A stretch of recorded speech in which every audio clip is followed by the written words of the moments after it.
Hey there guys, and welcome back. On this week's show, part 2 of our Perpetual calendar build.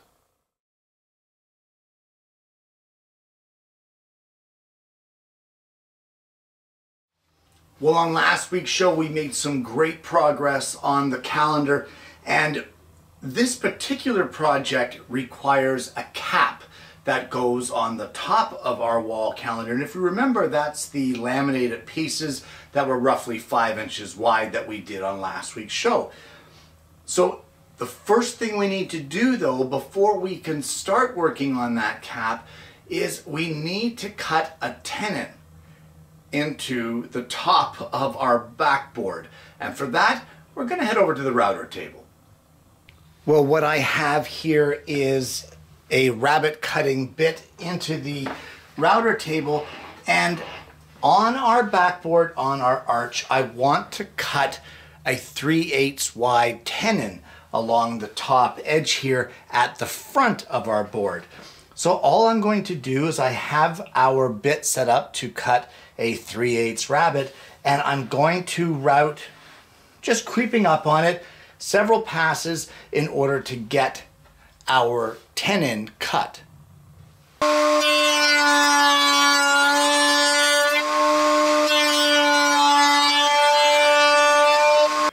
So now with our tenon cut here, we now need to trim off part of the tenon so it's not right to the edge of our board.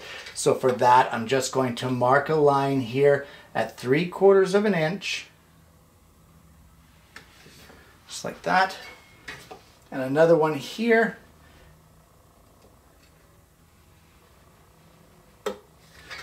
And we're going to cut off that end of the tenon.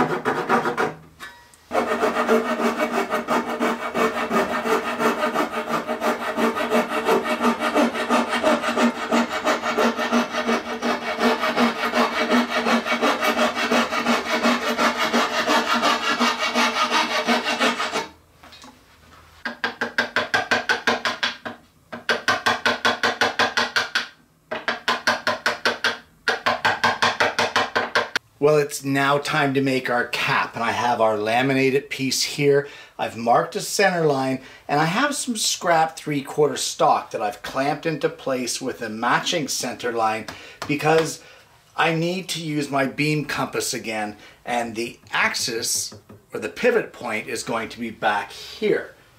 So what we're going to do is we're going to measure back from the edge of our board 12.5 inches. And place a mark. And that will be the pivot point of our compass.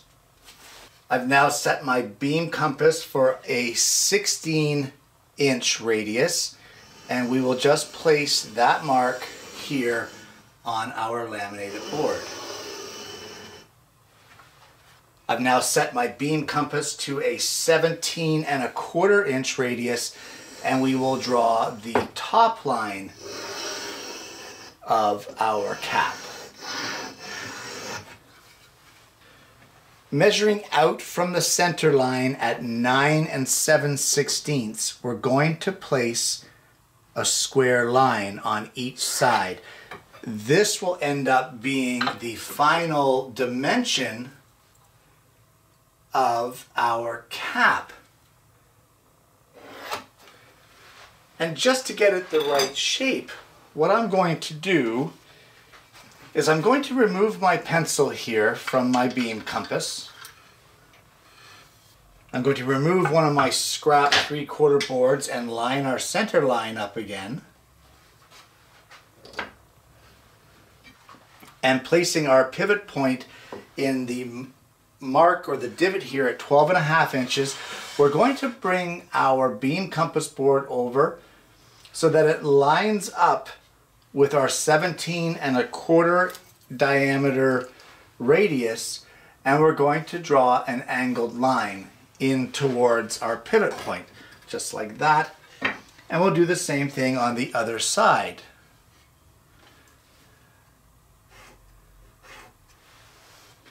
This will square off our cap.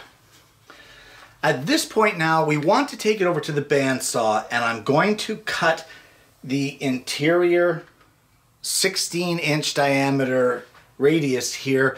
We're going to sand it over to at the oscillating drum sander, and then I'll see you when we get that done.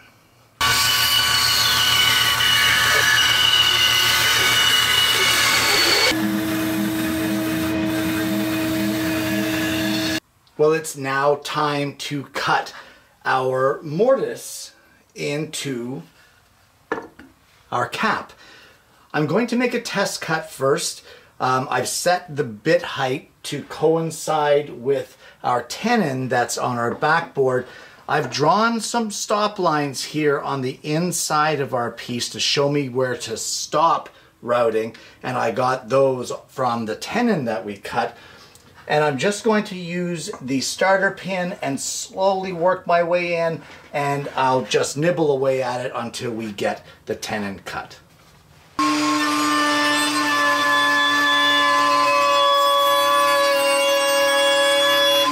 And with that cut, we'll just give it a test fit. Line up our center lines here.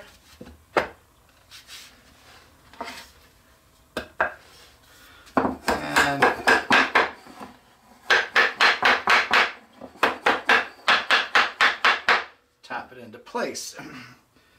I've got a bit of a gap here. I'm not too pleased with that, but that's okay because I can just sand down my tenon just a little bit and that will just fit on there nicely. So now all I really want to do is I want to route a cove on the inside corner here, and we'll trim this off. We'll cut the outside radius.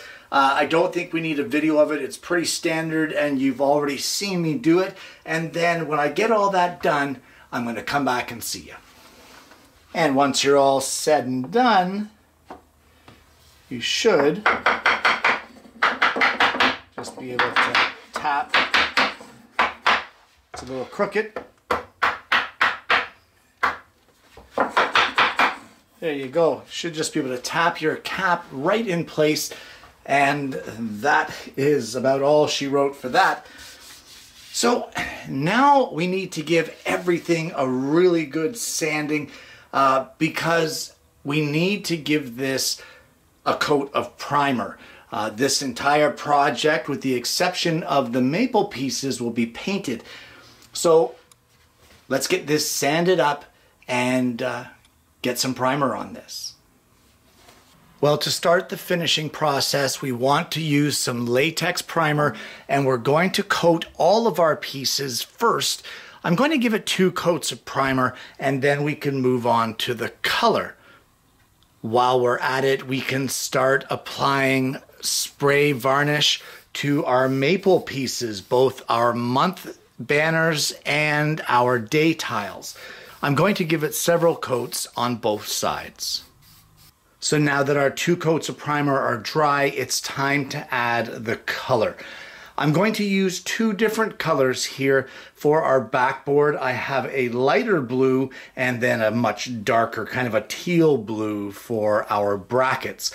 So I'm going to give this 2, possibly 3 coats, depending on how the coverage is. And when I get all of the painting done and completed, I will come back and see you. Well, all of our paint is dry and it's now time to assemble our project.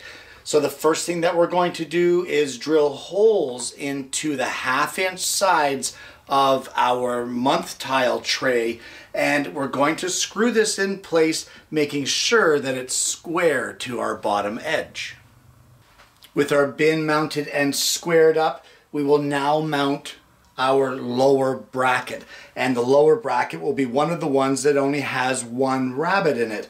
So we need to, in all of our rail pieces, drill some pilot holes for the screws, and we'll drill them on the back side, centered 1.5 inches in from either side and centered on our piece. So we're going to mount this lower one here, and making sure again that it is square to our bin so that we get the setup right. We'll screw this one in place and then we can move on to the next row. With our bottom rail mounted, I have now cut a piece of 1/4 inch MDF that is 2 3/8 of an inch wide. And this will be our spacer.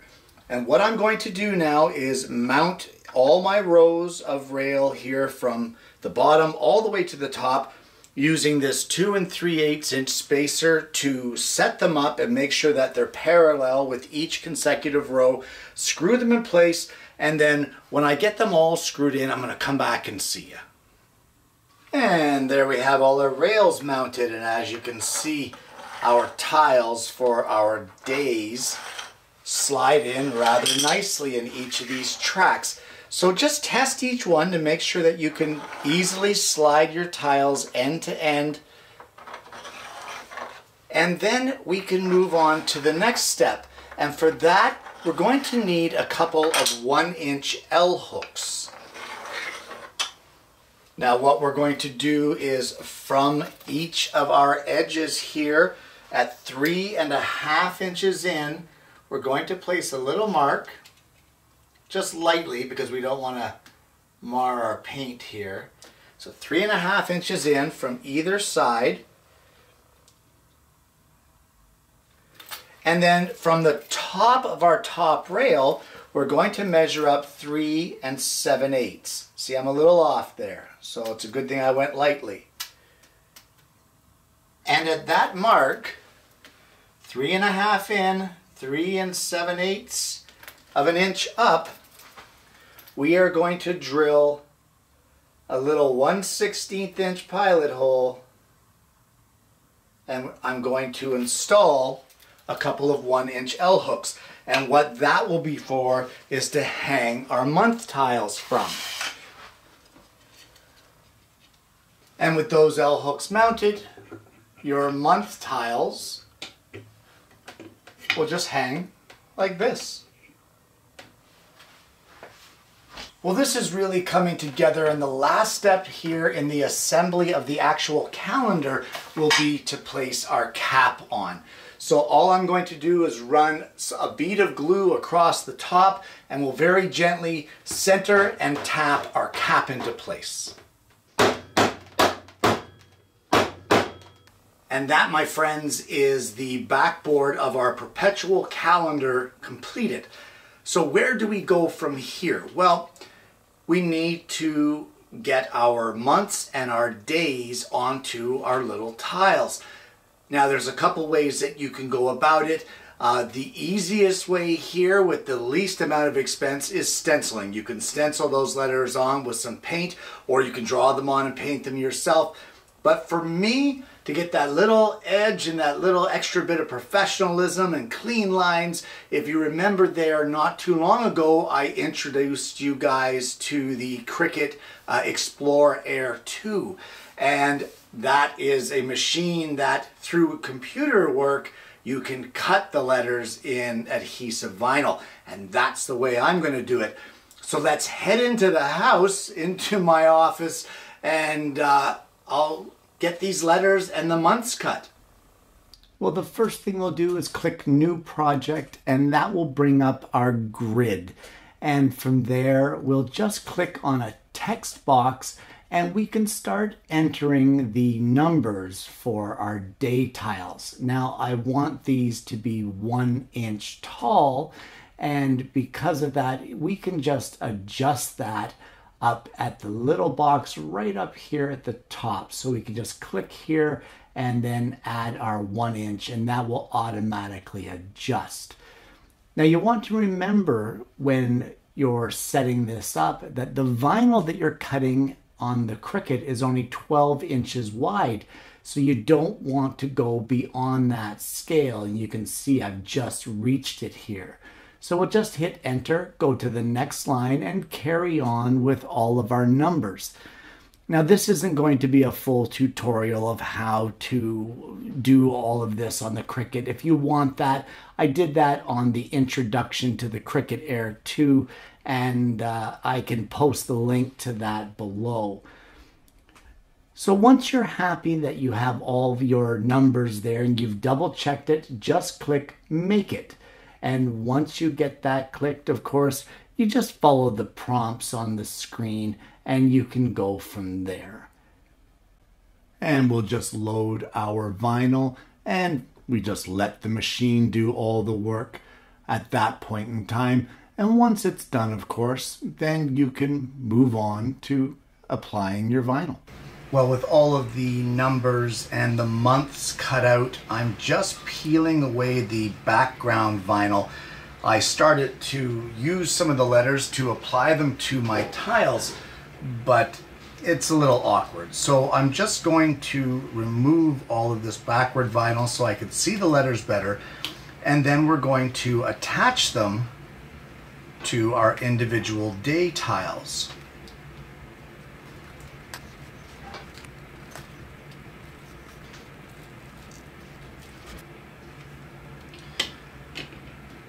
Now I have been marking on each individual tile with masking tape the exact level that I want the numbers to go.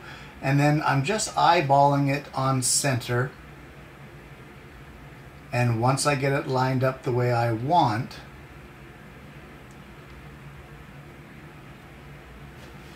I'm just going to lay it in place and rub it down.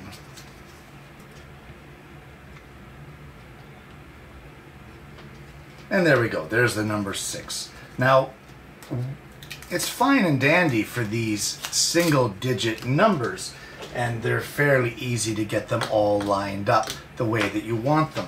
But what if you have double digits? Well, that's what I'm going to show you now. I'll show you a trick how to get your months and as well your double-digit letters, or numbers rather, lined up perfectly on your tiles. Well, we're going to start with the number 10, and normally it would be difficult to line up both of the numbers exactly on the line of masking tape that we're using on our tiles. But there is a secret weapon that you can use, and that is press and seal. And it's basically plastic food wrap that you don't have to stretch. It actually adheres to the bowl. So we just have a small little piece here, and we're just going to lay this over the number 10. And we're going to rub it down onto that vinyl. Just the number 10, mind you. And now once we get that done, we'll peel our letters off just like we normally would, and they should come up along with our press and seal. There we go. And you can see that it pulled off the number 10 just like a little decal. So all I'm going to do is take my tile, we're going to line up our number 10 on our masking tape line centered on our tile.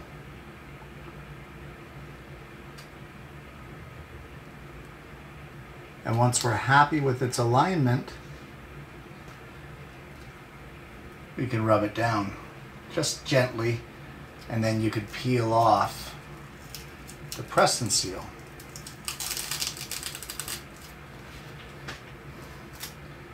And then you just rub it down as you normally would.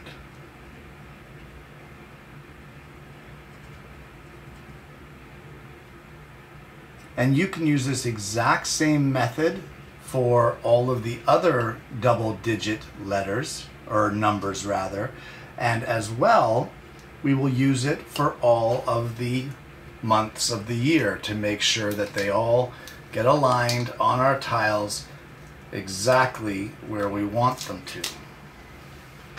And there you go, there's the number 10 lined up beautifully on our tile. So I'm going to do all the rest of the tiles, all the rest of the vinyl. You don't need a video of me adhering every single letter, every single number, and I'm going to see you when all of this gets done. And there you have it, a perpetual calendar. Guys, this project, as large as it is, I think it looks great. in the wall or on the wall of my office, right there in front of my desk. I love to be able to look up there and see the calendar and know what day of the week it is, on what date, check dates for weekends, that sort of thing. I normally have like a store-bought calendar, you know, the kind that flips pages, but at some point in time, the top hole always rips through, and then the pages are flopping all over the place and the thing becomes useless, and then you've got tape on it and it looks like crap. This thing's gorgeous. I love this. And because it's painted, I know, don't get me going on painting wood, but because it's painted, it could match any decor. Any decor. If you didn't want to paint it, you could use different species of wood. You could use, say, a walnut for the rails and maybe still keep the poplar, or a maple for the background, maybe cherry. Contrasting woods if you wanted to. You could make the whole thing out of contrasting woods and it would still look fantastic. As much as I hate painting wood, I love the way this thing looks.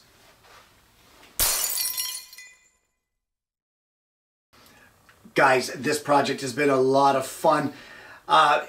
It didn't really take that much in materials, but it sure as heck took an awful lot in time. I'm actually surprised at how long it took me to make this. It is listed as a weekend project, but I don't know what kind of a machine you'd have to be to pull off one of these, painting and all, in a weekend. This spanned over, well, a couple weeks easily, coming out at night after work to paint some of the pieces and that sort of thing.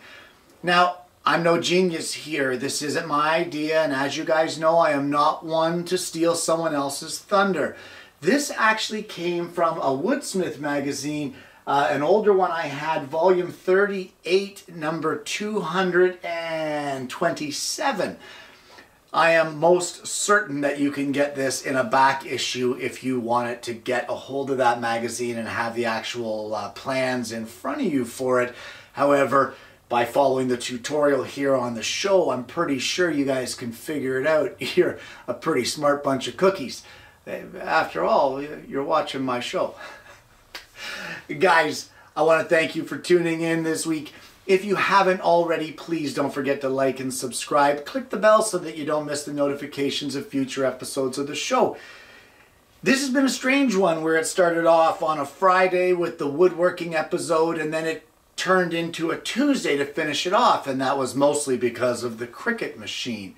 But the results were worth it. The time spent on it was worth it. I hope that seeing the show and the project was worth it to you. And guys, I honestly hope that you're going to join me again next week when I bring you yet another Alternative Tuesdays.